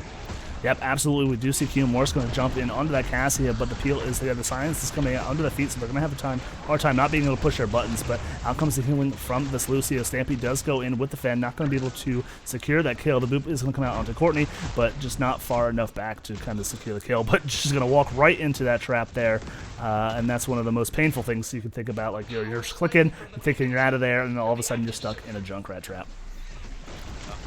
Absolutely. And I like what Demon Grand's doing, kind of stay on the side there and kind of starting to poke out a little bit with Ming, getting the range on the orbs there and really just going for max damage. I like. All right, the wallbang is going to come out onto Stampy this time. Q Morris is thirsty for it. That Cassia, out comes the Cataclysm. Going to completely zone out. This point is the Deathwing. Going to be able to provide some space for the team to step back up on this. Root is going to come out onto Cassia, but she has some decent poke from her as well. We do see the Baddest dude's going to go ahead and get separated here a little bit. The damage is going to come out onto Matt Kaiser, but we'll be able to walk away. But Stampy finds himself caught out of position, and that is that Diablo blow-up that you have to worry about. Just the wrong end of Diablo right there with the overpower. All right, so we do see Deathwing. I'm afraid I'm gonna look peek in the bot lane there. We do see a little. Okay, we should be okay. We do see a little scrim. We do see Leo walk away with 100 health. Durlock is awfully low, but down comes Deathwing with a full. I almost said full head of hair, but no, with full health and full shields there. So I'm going to be able to allow Leoric to back here.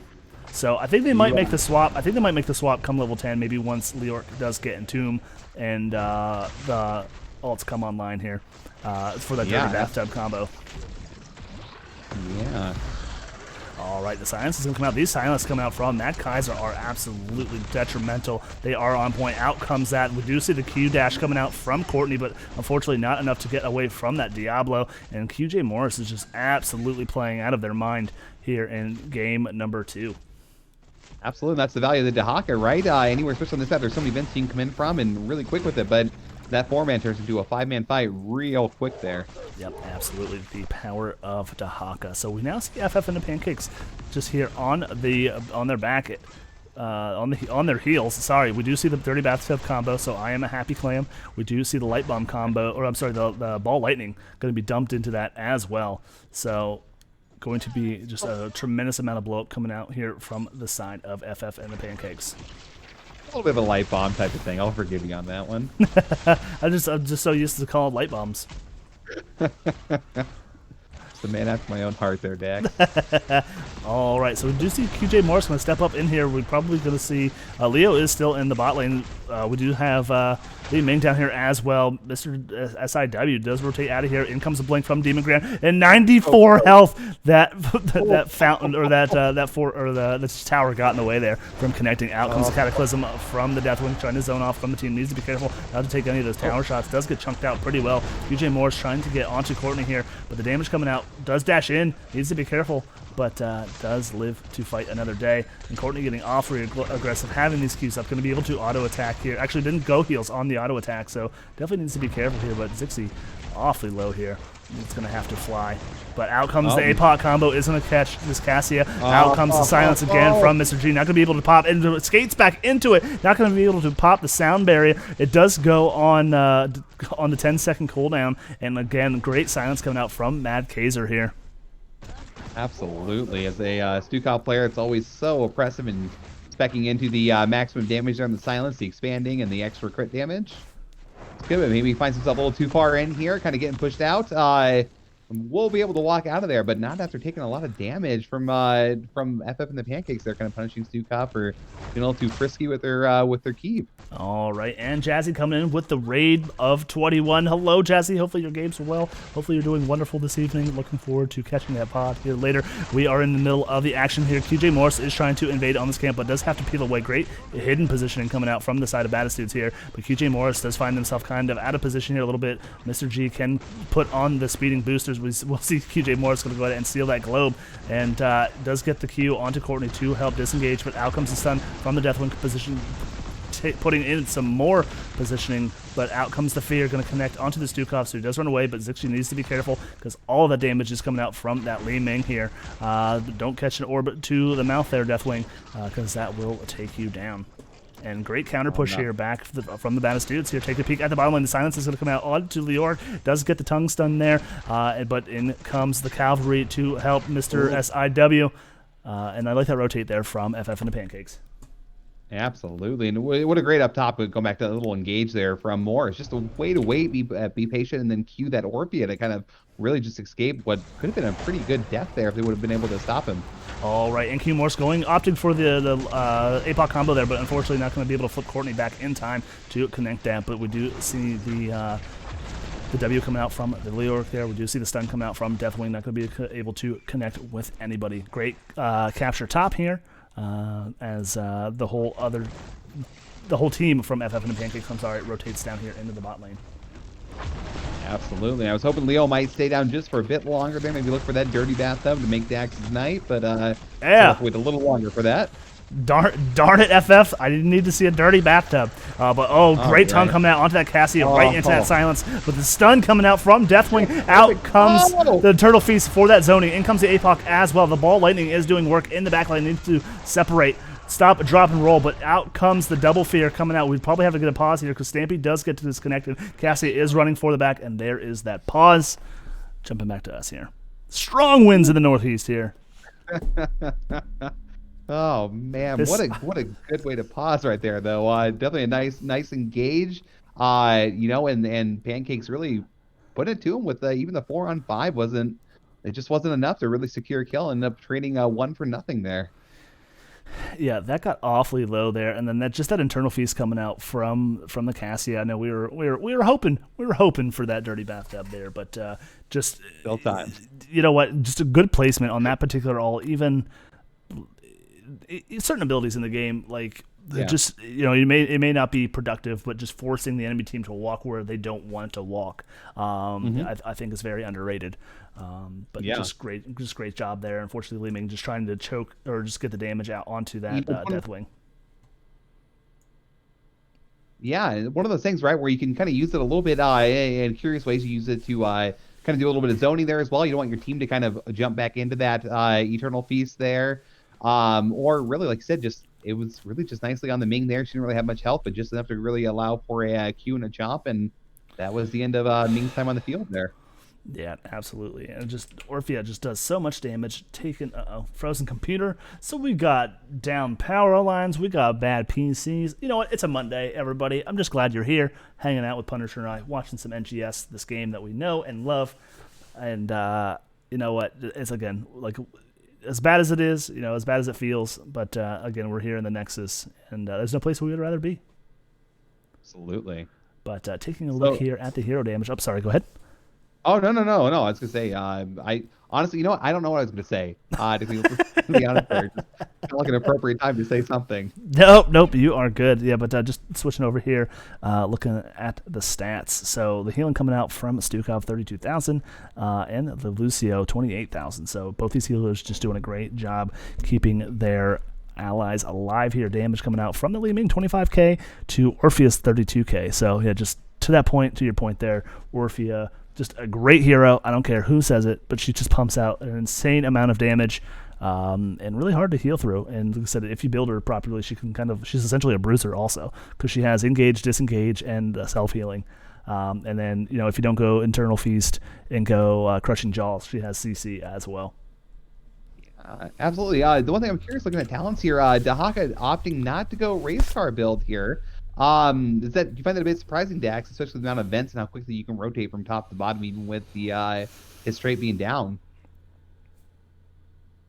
This is the true test of the Dax fan club. I don't have a fan club, which I think is just NGS's fan club here. But again, I just appreciate everybody here. But if you're bored in the chat, ! Dad joke, have the bot put out some good jokes for you there as we discuss Dahaka talents. So I think the only time Dahaka is going to make a rotation is we'll jump back into the game. It looks like we're good for the game here, but it gives us a good talking point. But that's the going tissue regeneration just provides him the extra healing here. So every 50 essence permanently increases his health regen up to 40, to about from 1 to 10 there. So just going to be able to self-sustain and just kind of trade into that Leoric, because Leoric does have the healing. Did go Ossian Renewal at 1.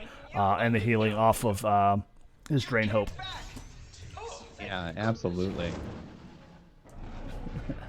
And there we go. Dad jokes in the chat. What's an orange and sounds like a parrot? Carrot.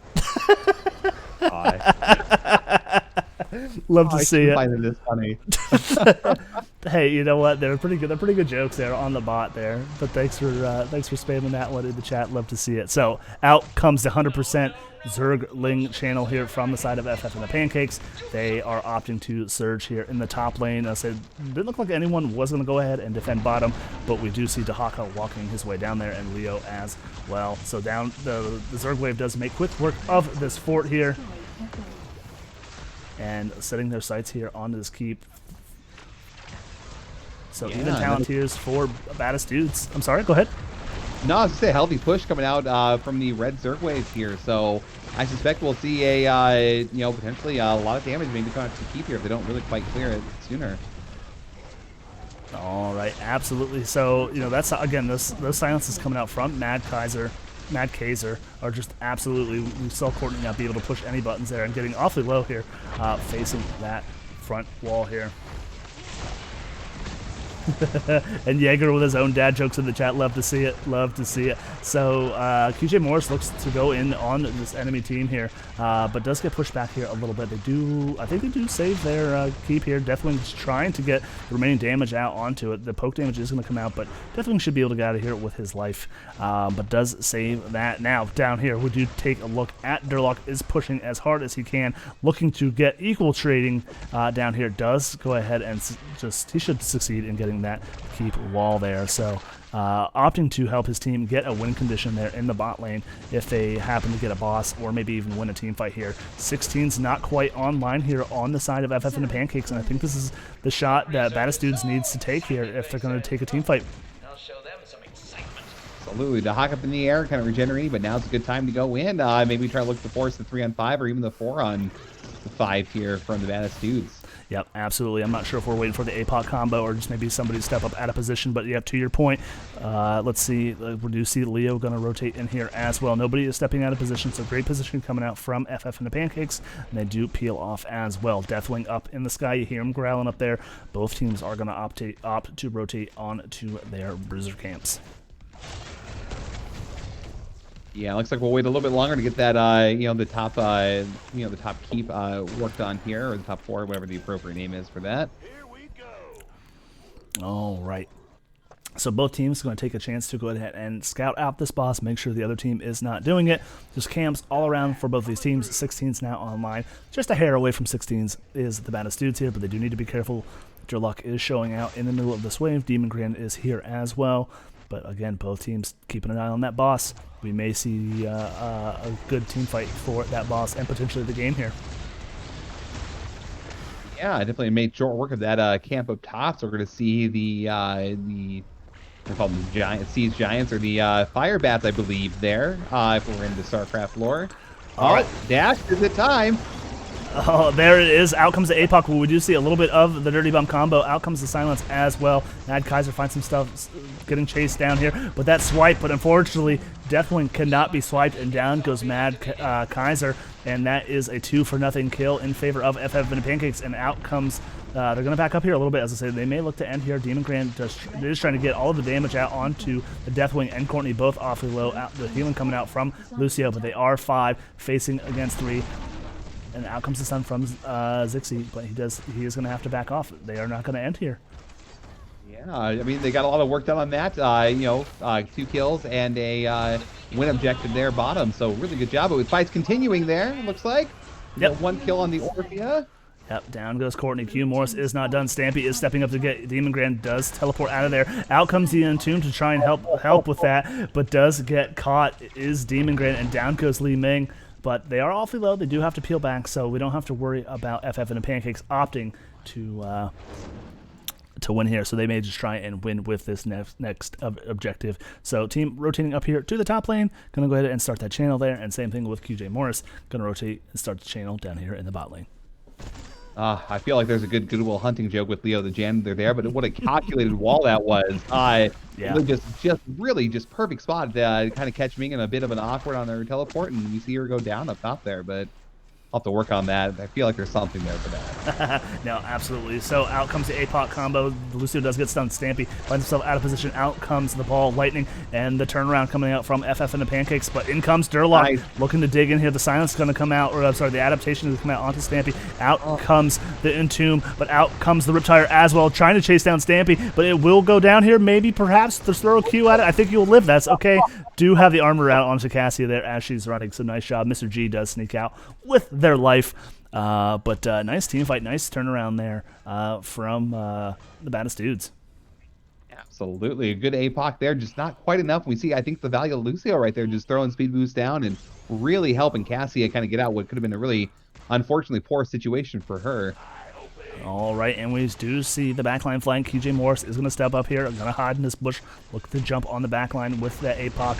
Oh, sorry, no combo. APOC is down for another 35 seconds, but out comes the Cataclysm. Silence is onto Mr. SIW, trying to not bait out that Entomb, but the chase is on. Mad Kaiser does keep himself topped off, but Mr. SIW will have to back there as well. So great disengage from the side of the Baddest dudes here. But 20s aren't online, so I think we're going to see maybe a pick onto this, but we're going to fight here in the boss pit. This could mean doom for both teams. The Silence is going to come out, but in rotates both teams. Durlock is in the back line, does miss the tongue there, but will be able to disengage, but Leo is going to chase him here. They do leash the boss. Both teams, or actually, no, both teams not going to race for top. We do see FF and the Pancakes going to go ahead and take the Bruiser Camp, but in comes the APOC combo this time. They are jumping onto this Cassie. They remove here from the game, and the Li Ming resets are online here. Out comes the Feast, not going to be able to connect with anybody. Courtney getting off the low, going to eat every single ounce of that Riptire, but the healing coming out from Lucio's. Those static 2s going to keep her alive there.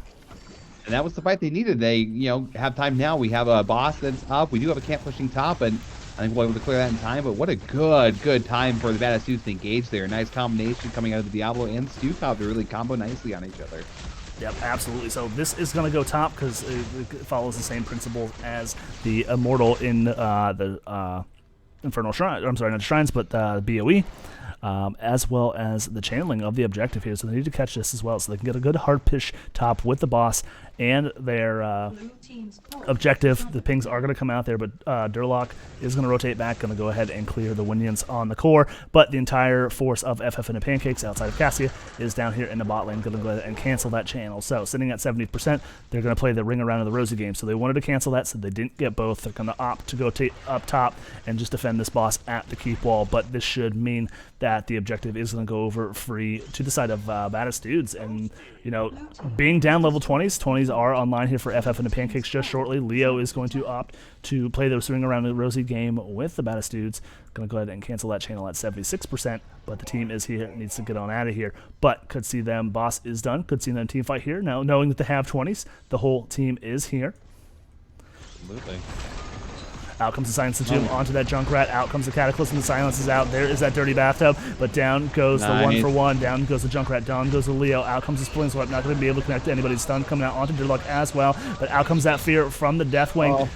Down goes Durlock. Out comes the Zerg wave, but QJ Morris does go down. The chase is on for to the Dahaka. Does pop that stasis, but it's not going to be enough. Does dodge the Deathwing stuns, but Durlock running away, but just Orphea is so sticky with those Qs. They will clear that wave, and I think that will be GG's game 2 and the series. Going over to FF and the Pancakes, but I am not sure here. We do see Demon Grand trying to poke down here. They are not going to opt to end. They do have 2 up, and you know what? They got a whole lot of pressure they got to deal with now. They do have the camp pushing here into bot. Probably will take this keep, so we'll probably see all the structures going down here on the side of FF and the Pancakes. Taking a peek down here. Not the biggest wave in the world here, so you know what? Baddest dudes now hit level 20. They do have a wall. They do have a keep, and not saying much for FF and the Pancakes here. So really a good turn of events here for the side of Baddest dudes.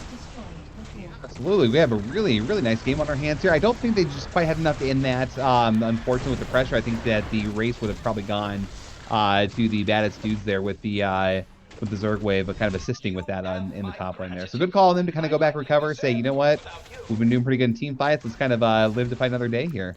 Yep, absolutely. They have it. QJ Morris is going to do a great job scouting this out. Does have APOC up in 2 seconds. Courtney is awfully low, looking, I'm sure QJ Morris is, but Stampy, don't get caught out of here. But in comes the ball lightning to push. Oh, I'm sorry, I'm clicking all over the place. Out comes the Silence and Tomb. In comes the Cataclysm. Out comes the Silence, not clicking with anybody, but out comes the Eternal Feast on the point, trying to cancel any sort of channeling opportunity from the Baddest dudes there.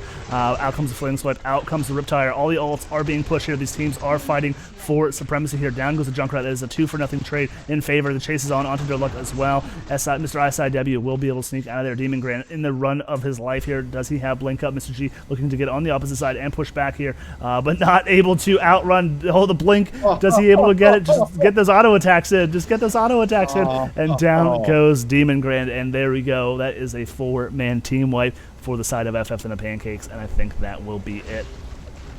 Absolutely. What a good engage there. You know, we saw Courtney flirting a little bit with her health there, but you know, just a really good counter engage. Left Deathwing kind of do his thing, and I think, like you said, we'll see it here. You know, GG is definitely coming out, I think, at this point in time, but good fight by both teams here. Just unfortunately just a little bit too late on the side of the Baddest dudes.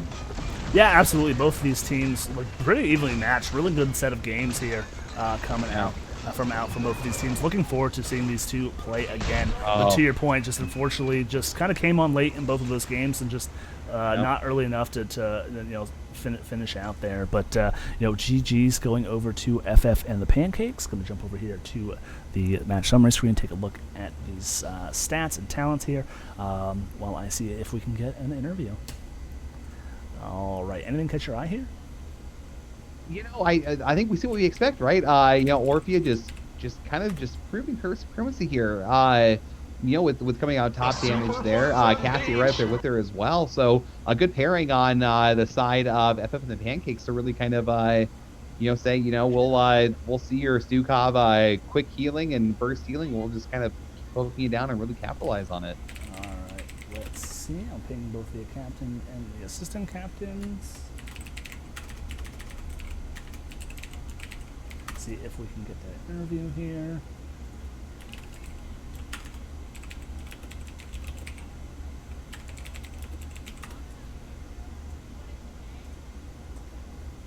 All right, but yes, to your point. All right, so we do see Demon Grand with that leaping damage with those resets. Expect to see it. Same thing with the Orphea healing coming out from Lucio and the Stukov.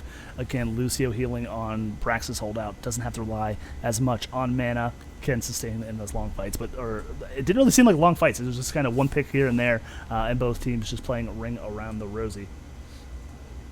Yeah, the one thing that kind of shocks me right here, Deathwing 0 deaths, which you know, you love. If you see me play Deathwing decks, you know I love to end that. I'm not very good with it, so really good job kind of controlling that, knowing when to get in, get out, and you know, good job on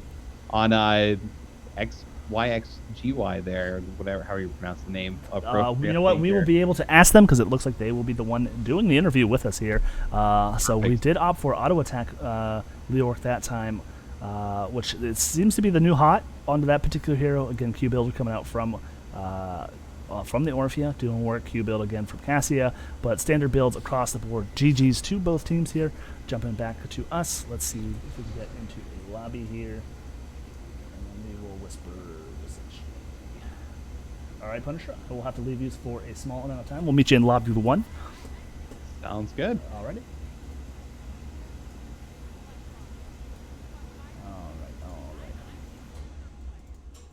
Alright. Alright. Let's see if I can get 6G. Okay. I'll just.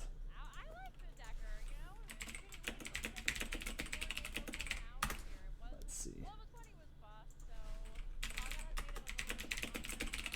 Not sure 6G's Discord name. Just a little. Oh, you're in here. I'm sorry. I just didn't see you. Looking. Hello. Hey, how are you guys? Congratulations. We're doing all right, and the power's still on, so that's positive. Man. Oof. Listen, I live in Pennsylvania. I think I saw some New Hampshire's there in the chat, but the first week of NGS season, we had that nasty. Well, at least up here in the Northeast, I swear every game was taken down, and we've had the strong wind advisory here as well. Just glad you guys were able to finish the game out. Didn't have to play with the AI. Or opt for, unfortunately the forfeit. But just GG's. How you guys feeling after that win? I think we're feeling pretty strong, man. I mean, there was some really interesting gameplay in there. Probably my favorite is when they baited us with that Jaina and the Invis and the Bright Wings there. Mm-hmm. That was just about the coolest thing I think I've ever been a victim to. There was some really good back and forth. It felt super competitive. It felt like they were doing all the right stuff, and it felt like we got lucky a couple times. Yeah, so I want to talk about game 1 here on Volskaya. Now, like I said, I had the fortune of playing you guys last season. I was actually expecting a Hanamura. I know you guys particularly love that map, but you guys went to Volskaya in game 1, and they took the early lead. It seemed like there was a tale of just kind of 2 games there. So the early game to level 10, and then once 10s came online for you guys, it was kind of like your guys' power spike. Just in the early game, how was the team communicating? Was it a little rocky, and then just how it went for you guys and how you kept it together. Yeah, so, I mean, obviously there's some stress. Was it pre-level 10 that we lost one player? Mm-hmm. I can't remember. So there was a healthy amount of just trying to figure out whether or not we'd be able to play the game. There was some discussion of using a mobile hotspot on a phone. But obviously we were feeling really pressured. And sort of going into the game, we expected more of, if we got into brawly conditions, if we got into situations where we were having fights, we'd be able to pull out an advantage, and that just wasn't happening at the start of that game. So we were already feeling under it. So, I mean, when I say the conversations were aggressive when we lost one player, they were super aggressive. We were trying to figure out what to do, and it was a little bit scary for us. And we just came back, and I think that's where earlier when I said we just got lucky a couple times, I think that's where that started to kick in. We got some favorable outcomes to a couple events, and we were able to sort of turn it around from there. But at no point did it just feel like a snowball or things were absolutely over or it was done. It felt like a slog all the way through. Yeah, I know Punisher and I touched base on that a lot of times in game number 1, that it was, and I know some people commenting it was like the longest game ever, 45 minutes between all the pauses and stuff, but it literally felt like, it's kind of cliche, but it came down to the last team fight on that particular map, and unfortunately for Baddest dudes, it kind of went in your favor. You guys did have the keep down there in top, and were able to end. Punisher, any questions or comments or anything from game number 1? I guess one question is about the Anduin ult there choice. Is that something you guys kind of went in and knew that, kind of, hey, we're going to go ahead and just go with Salvation here versus a light bomb with Johanna? So I remember looking at it and saying, all right, they have 2 interrupts. One of my teammates corrected me to say they have 3 interrupts. And we just weren't 100% certain how to handle the situation. Other than try and position well and put some pressure on Brightwing to try and sort of minimize the impact there. And a couple of those Sanks or Salvations were terrible, provided us with 0 value, and then there was at least one that went really well for us. And then obviously once you hit that level 20 and you get the invulnerability, that changes the whole dynamic. But I don't know that we felt strongly in either direction. We just ended up going with the Salvation route, and it worked out a couple times. Yeah, it was really great to see that. It's kind of one of my more favorite olds to see out there when it's the flash and the light bomb. But it was really well executed on your guys' part. So I was just curious that some of you guys kind of said, "Fubar, we don't care about interrupts. We'll just go for it and see what happens here." So I mean, that's a perfect example of the power going out. Like we lost Mr. Sue right at the start of the game. We had to sub in Jaeger, so all of a sudden he's going to be our Johanna. So there wasn't really just a ton of pregame about how we were going to conduct things. It was a little bit more haphazard, and that was just one of the outcomes of it being haphazard. And thank God it worked out. Yeah. Yeah, absolutely. Just props to Jaeger for coming in and subbing in the time of need. There, unfortunately, we gotta, everyone has IRL stuff. We try and make this work. Between 10 adults trying to play this game, but well done. And then just to your point, that one sanct was, I think there was like 4 members in that party tub with Leoric there, and then that sanct just I think just sealed the deal on that one victory pre-20, because that's what I commented. I said once it's 20, like Ando won't be able to save people in that entomb with that silence, but you guys turned it around and won game 1. It came together, and again, I can't stress it enough. They are a super solid team, and I think we got lucky in a couple of those fights just with how things fell out and the distribution of things. And that's ultimately what turned us over the course of 1 or 2 fights in total. All right, and then game at number 2, on to Braxis Holdout. Not my favorite particular map. Is that one you guys like to play, practice on quite a bit if you get the chance? What was the strategy you pick in Braxis? Well, we really like Zergs. I don't know that we thought about that more than we felt. I mean, a couple things came together. It felt like it gave us an opportunity to deny their off lane through bans and selection for who we were going to have in our off lane. So that seemed like a pretty good thing to have happen. And we've periodically been rolling with Deathwing as a mainish secondary sort of thing. And that it just seemed like the right time to do those things based on how they were playing. And again, Braxis sort of supports a brawlier style of game. That was something we felt we would show up well with in this match. And I think at the start of the game in particular, we kind of did.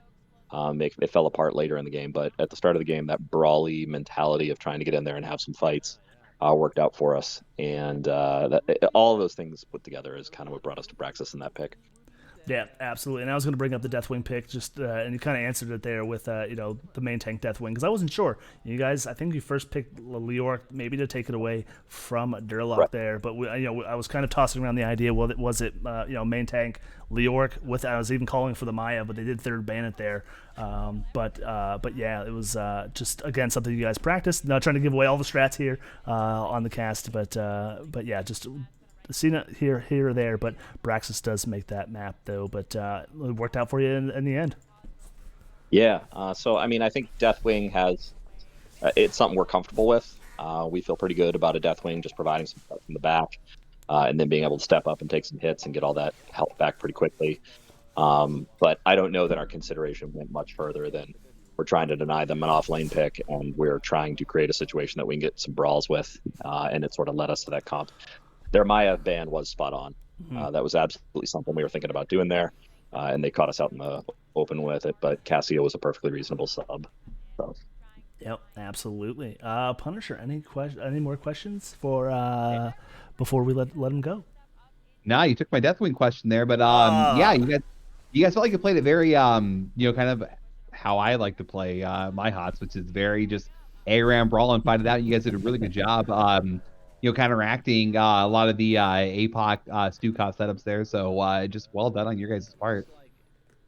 Yeah, it felt good. And again, I think there were several points, especially late game in game 2, where after the objective, we were absolutely behind with only a couple minutes to go towards the end of that game. So these were tight matches, and I'm super glad we got lucky where we had the opportunity to, and we're able to capitalize and pull it out. All right. Yeah. Absolutely. All right. Before we let you go, any shout-outs you'd like to throw out there into the ether? My wife, Courtney, has made it clear that I'm to shout her out every time I have the opportunity here. She's the greatest. She clearly held the team together here. Everybody else in the organization, I appreciate everyone's help tonight. I'm glad we're able to have two wins over the course of, what was it? We played our last match Thursday. So 2 dominations over the course of the last couple. We're feeling good going into the next match. There we go. Yeah, shout out to Courtney's oh my gosh, Kira. Absolutely. I called that, I think, in game 1. I was like, if I remember, if my old man brain remembers correctly, I said, I'm pretty sure Courtney plays a main Kira. But no, shout outs to her and you guys again. Just go celebrate with the team at GGC, guys, and hope to cast another game in the future. Yeah, thanks, guys. We really appreciate it, and we hope you can too. Alrighty, take care. Take it easy. GG's. All right, Punisher, sir, I will give you a call back here. Perfect. All right. Get Punisher back up here for the phone call here, so he can say his goodbyes. All right, there is that ever handsome lad. Punisher, thank you so much for joining me here again for your second cast here in NGS. I know you don't like to shout yourself out. You're a man of few words here, but anything else you'd like to say before we ship these fine people over to somebody else to watch?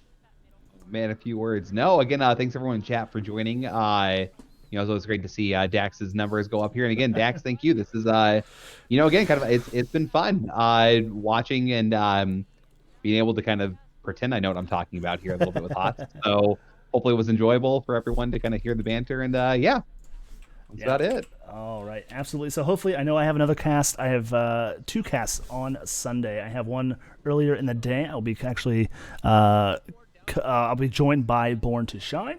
And then there's a second one later in the day as well that you may potentially be with me on. So hopefully we'll get you back here on the channel. But absolutely looking forward to it, sir. So let's find somebody else that is streaming some NGS Heroes of the Storm here. But again, I'm Dax_Hots. You can find me here, same as on Twitter. If you've like casted Heroes of the Storm or Salty Heroes of the Storm, this is the place to be. I appreciate everyone here for the new follows and everything like that. I appreciate every single one of you. And I hope you have a great evening and be kind to one another. Everybody.